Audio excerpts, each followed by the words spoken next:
మనకి మలేష్ యాదవ్ తెలుగు మీడియంలో రాసి 474 మార్క్స్ మల్టీ జోన్ టూర్లో టీజీపీఎస్సీ గ్రూప్ 1 మెయిన్స్ స్కోర్లో మనకి బెస్ట్ అని చెప్పొచ్చు, వన్ ఆఫ్ ద బెస్ట్ అని చెప్పొచ్చు.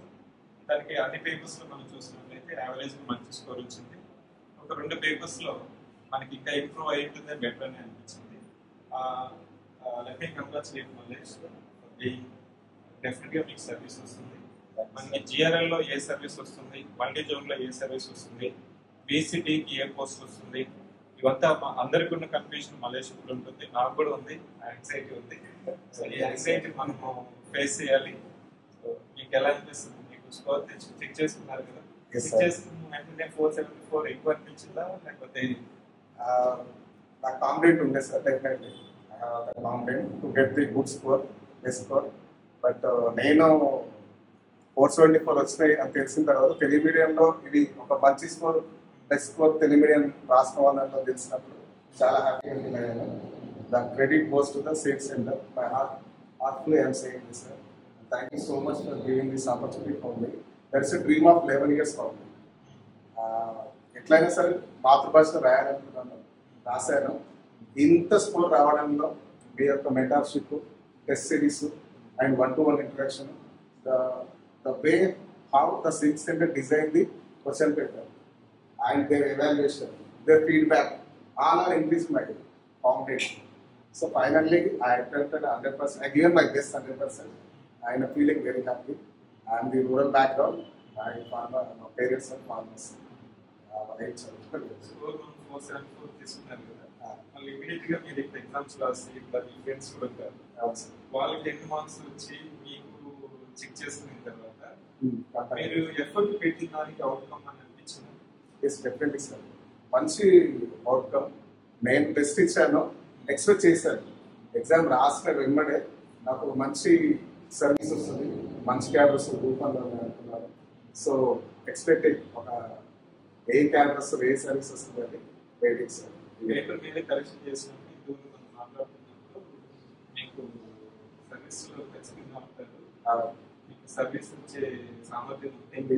చిన్న చిన్న మిస్టేక్స్ ఉన్నాయి, ఇంప్రూవ్ చేసుకుంటే ఆ రోజు అది నమ్మారు? ఎస్, 100% అన్నారు. జనరల్ ఏంటంటే మన కెపాసిటీ ఎంత ఉంది, ఇంతమంది థౌజండ్స్ ఆఫ్ పీపుల్ రాసేటువంటి ఎగ్జామ్లో ఒక ఎవాల్యుయేటర్ మీకు సర్వీస్ సాధించే సామర్థ్యం ఉంది అని ఒక చిన్న ఫీడ్బ్యాక్ ఇస్తే అది డెఫినెట్లీ నా కాన్ఫిడెంట్ 100% 100% ఇంక్రీజ్ అయింది. ఇంకా అక్కడ సార్ చెప్పిన ఎవాల్యుయేటర్ చెప్పిన ఫీడ్బ్యాక్లో ఏమేమి నేను ఎక్కడ మిస్టేక్ చేస్తున్నానో అది కరెక్షన్ చేస్తున్నాను. గ్రాడ్యువల్లీ ఎవాల్యుయేషన్లీ చివరికి నేను 100% బెస్ట్ ట్రై చేశాను. ఆ బెస్ట్ మొత్తం కూడా ఫైనల్ ఎగ్జామ్లో ఇచ్చాను. I'm thankful to Civics Center. I never forget Civics Center in my life because your feedback, sir, your mentorship, the way how you designed your test series, really I'm very happy. My family members are so very. It's a dream of 11 years. It is going to become true very soon, I think. It's really మనకి 474 అనేది ఇప్పుడు మనకి multi జోన్లో మనకి single డిజిటా double డిజిటా ఏ service వస్తుంది అనేది మనం పక్కన పెడితే ఇప్పటి వరకు స్కోర్లో 474 అనేది బెస్ట్ స్కోర్ అని చెప్పచ్చు.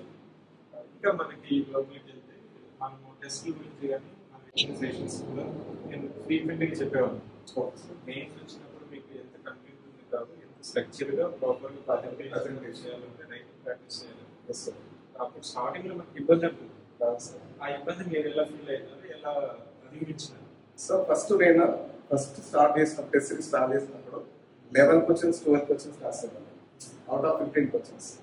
ఆ తర్వాత ఎవరైతే ఫీడ్బ్యాక్ ఇచ్చినారో 1-to-1 ఇంటరాక్షన్ సెషన్ అయిపోయిన తర్వాత వీడియోస్ అవన్నీ చూసిన తర్వాత ఎక్కడ మిస్టేక్ చేస్తాను, నాకు తెలిసిన ఆన్సర్ ఎక్కువ రాయడం, తెలియని ఆన్సర్ తక్కువ రాయడం అలా కాకుండా the quantity both are very important అని మీరు చెప్పిన తర్వాత సో మనకు తెలిసిన ఆన్సర్ని పక్క ఆ 10 నిమిషాల్లో ప్రాపర్గా ఎగ్జిక్యూట్ చేయాలి. First attempt the all answer 15 questions answer చేయాలి, అటెంప్ట్ చేయాలి. దానికి కంప్లీట్గా రిలేటెడ్ ఆన్సర్ తెలియడానికి కంప్లీట్ దానికి తెలిసి మీకు తెలిసిన ఇన్ఫర్మేషన్ యాడ్ చేయడము. ఓకేనా? అంటే ఇంట్రొడక్షన్ ఎలా ఉండాలి, బాడీ ఎలా ఉండాలి, కంక్లూజన్ ఎలా ఉండాలి, అవన్నీ నేను Civics Centerలో నేర్చుకుంటాను. That is fine. ఇంకొక మాట ఇదే మాట నేను ఎందుకు చెప్తున్నానంటే టీజీపీఎస్సీ గ్రూప్ 1 రాసే అభ్యర్థికి 10 సంవత్సరాల కళ. మాకు కూడా 2021లో Civics Center ఎస్టాబ్లిష్ చేసినప్పుడు ఈ టీజీపీఎస్సీ గ్రూప్స్ రాసడానికి మన ఫస్ట్ బ్యాచ్. మీకెంత కొత్త మాకు కూడా అంతే కొత్త అనేది ఒక ఉండేది. అప్పుడు సివిక్ సెంటర్ ఎందుకు ట్రస్ట్ చేస్తారు, ఎందుకు సివిక్ సెంటర్తో మనం ప్రయాణం సాగిస్తే ఖచ్చితంగా ఫలితం వస్తుందని మీకు ఎలా అనిపించింది? మీరు గ్రూప్ 1 గ్రూప్ 2 కూడా టెస్ట్ ఇస్తున్నాం, ఫ్రెండ్స్ నుంచి వెళ్ళాను. మీరు గ్రూప్ 1 కానీ గ్రూప్ 2 కానీ ఇప్పటికీ రిలీజ్ చేస్తున్నారు. టీజీపీఎస్సీకి మీకు చాలా దగ్గరగా ఉంటుంది, క్లోజ్ ఉండేది. నాకు వేరే ఇన్స్టిట్యూట్ల గురించి అంటే కూడా ఎవరికి అక్యురసీ ఎక్కడ అంటే ఏ కీ వాళ్ళది ఏ సెంటర్ వాళ్ళది కీ అనేది అక్యురేట్ గా ఎక్కువ ఉందంటే అది సివిక్ సెంటర్ అనేది నేను విన్నాను, చూస్తున్నాను, నేను కూడా టాలీ చేసుకున్నాను. సో అండ్ మా ఫ్రెండ్స్ ఒక్కరు కూడా కొంతమంది ఇందులో చేరైనారు కానీ డిఫరెంట్ చేరైనారు. I believe I trusted the civic centre and finally I experience thank you. ఎందుకంటే so trust is more important. ఆ ట్రస్ట్ కి తగినట్టు సర్వీస్ కూడా సివిక్ సెంటర్ చేసిందని మీకు అనిపించింది? 100% సార్. ఆ 474 అనేది సివిక్ సెంటర్ సపోర్ట్ తోటి, మెంటర్షిప్ తోటి, టెస్టింగ్స్ తోటి తెచ్చుకున్నాను. అది మాత్రం బికాస్ గైడ్ లేకుండా, మెంటర్ లేకుండా, కోర్స్ లేకుండా ఏ పర్సన్ ఎక్కడ కూడా అచీవ్మెంట్ చేస్తుండేది ఎక్కడ ఉండదు. సో నా చిన్న అచీవ్మెంట్ ఏదైతే ఉందో 474 అనేది అది సివిక్ సెంటర్ ఎక్కడ sir. Thank you so much. ఇంకోటి చెప్పాలంటే ఆన్సర్ రైటింగ్ చేసేటప్పుడు ఇదే ప్రశ్న మళ్ళీ ఎందుకు అడుగుతున్నానంటే మనకి మోడల్ ఆన్సర్స్ ఇస్తాం కదా సార్. మోడల్ ఆన్సర్స్ ఎగ్జామ్ పెట్టి దానికి ప్రాపర్గా క్వశ్చన్ పేపర్ ఒక 40 to 50 పేజెస్ ఎక్స్ప్లెనేషన్స్, మెయిన్స్కి అయితే మోడల్ ఆన్సర్స్, దాని తర్వాత టెస్ట్ డిస్కషన్ తర్వాత కరెక్షన్ తర్వాత ఇంట్రాక్షన్. సో ఇవంతా ఒక స్ట్రక్చర్గా ఆర్గనైజ్గా చేస్తారు. ఎవరైతే ఫాలో అయినారో ఆటోమేటిక్గా స్టెప్ బై స్టెప్ ప్రోగ్రెస్ అనేది మనం చూసాము. పర్సనల్ ఎక్స్పీరియన్స్ ఆ ప్రొసీజర్ మీకు ఎలా, మీకు స్టార్టింగ్ నుంచి ఎలా సిస్టమాటిక్ కాంపిటేటివ్ స్పిరిట్ అనేది నేను ఎక్స్పీరియన్స్ అంటే ఈ రోజు ఎగ్జామ్ పెడతాము, ఈ టైంలో ఎగ్జామ్ ఉంటుంది, ప్లేస్ ఇది, టైమింగ్ ఇది. సో ఈ సిలబస్ మీరు సిలబస్ డివైడ్ చేసిన విధానం అంటే టైం సేవింగ్ అంటే షార్ట్ పీరియడ్లో కూడా మొత్తం సిలబస్ ఎలా కవర్ చేయొచ్చు. అది మేము లాస్ట్ క్లాస్లో తెలుసుకున్న ఎక్స్పీరియన్స్ అది బాగా ఎక్స్పీరియన్స్ చేస్తాం. Question paper framing, questions framing అంటే కాంటెంపరీతో టచ్ చేస్తూ క్వశ్చన్స్ ప్రిపేర్ చేయడం అనేది చాలా బాగా నచ్చింది. Sometimes I feel tough, but we face the tough situation, definitely can face anything in the further అనేది అనిపించింది.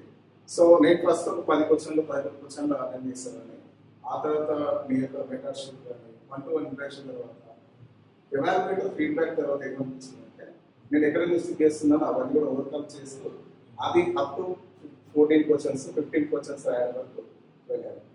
పెన్ను ఏ పెన్ను వాడాలి, ఎలా రాయాలి, పేపర్ అంటే ఏ క్వశ్చన్ ఎట్లా స్టార్ట్ చేయాలి, అంటే మనకి ఇంట్రడక్షన్ కానీ బాడీ కానీ కన్క్లూజన్ కానీ ఎలా ఇవ్వాలి, లేదా కాంటెంపరీ డాటా ఉంటే స్టాటిస్టిక్స్ ఉంటే ఎట్లా చేయాలి, ఎకనామిక్స్లో కానీ లేదంటే జర్నలిస్ట్లో కానీ అవన్నీ కూడా మీరు ఇచ్చినటువంటి material feedback material printed material అది కూడా మేము ఫైనల్గా వెళ్తుంటే నేను ఒకసారి చదువుకొని ఎగ్జామ్ వెళ్ళాను.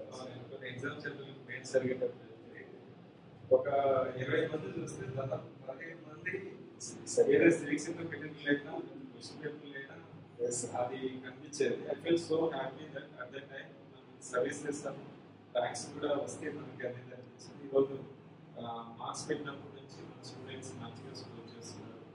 మనకి తెలుగు మీడియంలో అభ్యర్థులు రాసే వాళ్ళకి కొన్ని అపోహలు ఉన్నాయి సార్. ఏంటంటే మనం తెలుగు మీడియంలో సర్వీస్ సాధించవచ్చా, తెలుగు మీడియంలో బెస్ట్ స్కోర్ వస్తుందా అనేది. ఇప్పుడు మనకి బెస్ట్ స్కోర్ అనేది ఫైనల్లో ఎంతమంది అనేది ఇంకా మనకి నెంబర్ రాకపోయినా 474 అనేది ఇంకా ఇంగ్లీష్ మీడియంలో కంటే చాలా ఎక్కువ మంది సార్.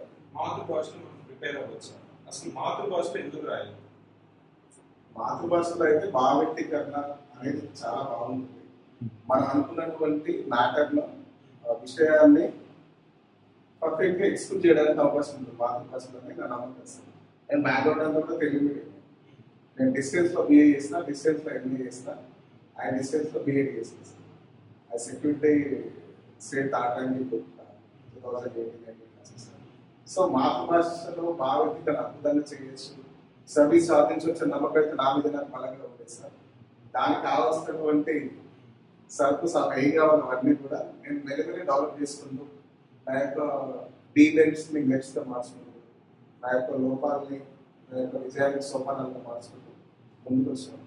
నాకు మ్యారీడ్ అయినా చిల్డ్రన్ ఉన్నా జాబ్ చేసుకుంటూ ప్రిపేర్ అయ్యాను. దీనికంటూ స్పెషల్గా అయితే సపరేట్గా లీవ్ పెట్టి అది ఏం లేదు సార్. జస్ట్ 1.5 month అయితే లీవ్ తీసుకున్నాను ఎగ్జామ్ లాస్ట్ అంటే ఎగ్జామ్ నేను చెప్పేది జైలు గ్రూప్లో జైలు హిస్టరీ సివిక్స్ క్లాసెస్ ఈ సర్వీస్ వచ్చిన తర్వాత అక్కడ మీ కొలీగ్స్ కానీ స్టూడెంట్స్ కానీ నేను ఓల్డ్ సిటీ మైనార్టీ గ్రూప్ లో వర్క్ చేస్తాను సార్. That's government institution. పిల్లలు ఎప్పుడైతే ఎగ్జామ్ రాసి నేను రిటర్న్ మళ్ళీ సర్వీస్ లో జాయిన్ అయ్యాను 1.5 month తర్వాత students are believe 100%. They are giving the salute every day. Preparing DSC sir. That much of confident the students have on me, and the police also engaged me a lot, and they are feeling happy, and I am the one of the inspiration for my students because I am the true symbol, true inspiration. I am the yes, my sir also achieved something. We can also achieve something in the further. They also started what's a group fund at the age of 10th class intermediate. They are asking me what is group fund, what type of services are there in group fund. వాళ్ళు అడుగుతున్నారు sir group fund అంటే ఏంది, group fund ఎందుకు మీరు ఎక్కువ నాకు ఇదే ఎందుకు చెప్తారు, వాళ్ళు ఎందుకు ఇదే చెప్తారు, చాలా ఉద్యోగాలు ఉన్నప్పుడు కూడా civil services group fund group గురించి ఎందుకు మాట్లాడుతున్నారు సార్. ఒక ఓల్డ్ సీట్ లో ఆ టైప్ ఆఫ్ కొంచెం నేను పనిచేస్తే అట్మాస్ఫియర్ లో తీసుకురావడం నేను చాలా హ్యాపీగా ఫీల్ అవుతాను సార్. ఇక్కడ నేను మలేషియాలో ఎగ్జాంపుల్ తీసుకుని చెప్తున్నానంటే నేను కూడా 10th వరకు తెలుగు మీడియంలో చదువుకొని తెలుగు మీడియంలో చదివినప్పుడు 10th వరకు ఏమనిపించేదంటే మనకి అండర్స్టాండింగ్ సబ్జెక్ట్ అనేది చాలా ఎక్కువ ఉంటుంది, కాన్ఫిడెన్స్ కూడా ఎక్కువ ఉంటుంది. But over period of time మనకి ఏమనిపిస్తుందంటే ఇప్పుడున్న తెలుగు స్టేట్స్లో ఇంగ్లీష్ అయితే బాగున్నాము, ఇంగ్లీష్ మాధ్యమంలో చదివితే ఎక్స్ట్రాడినరీ ఎక్సలెన్సీ వస్తుందేమో అనే ఒక అయితే ఉంది. కానీ తెలుగు ఎవరికైతే వచ్చి తెలుగు మాధ్యమంలో బాగా వ్యక్తీకరణ చేయగలుగుతారో వాళ్ళ మీద వాళ్ళకి నమ్మకం ఉంటుందో మనం మాధ్యమం మార్చాలా అంటే మీరు ఒకసారి చెక్ చేసుకొని కంటిన్యూ చేయడం అనేది తప్పలేదు. తెలుగులో మనకి మంచి సర్వీసెస్ కూడా వస్తున్నాయి. ఇప్పుడు తెలుగు మీడియం వాళ్ళకి డిప్యూటీ కలెక్టర్లు వస్తున్నారా, డిఎస్పీలు వస్తున్నారా, లేకపోతే 500 స్కోర్ చేసిన వాళ్ళు ఎంతమంది ఉన్నారు అనేది మనకి ఇంకా ఎగ్జాక్ట్ నెంబర్ అయితే రావట్లేదు. మేబీ ఇంకొక 10-15 days అది కూడా రావచ్చు. బట్ మలేజ్ని మనం ఇన్స్పిరేషన్ తీసుకొని చాలా మంది తెలుగు మీడియం వాళ్ళు చదవడంలో తప్పలేదు. So I thank this opportunity Mr. Malesh to come forward and acknowledge the role of Civic Center. It gives immense pleasure. Really చెప్పాలంటే thank you so much sir. Really feeling very happy. Congratulations. It's a great score. Thank you so much. సజెస్ దగ్గర కానీ ఫ్యామిలీలో కానీ friends కానీ students మీకు now you are a hero of the real inspiration to them. Thank you so much. మంచి service చేయండి. ఏ సర్వీస్ వచ్చినా ముందుకు తీసుకెళ్ళండి. Sure, sir. Thanks.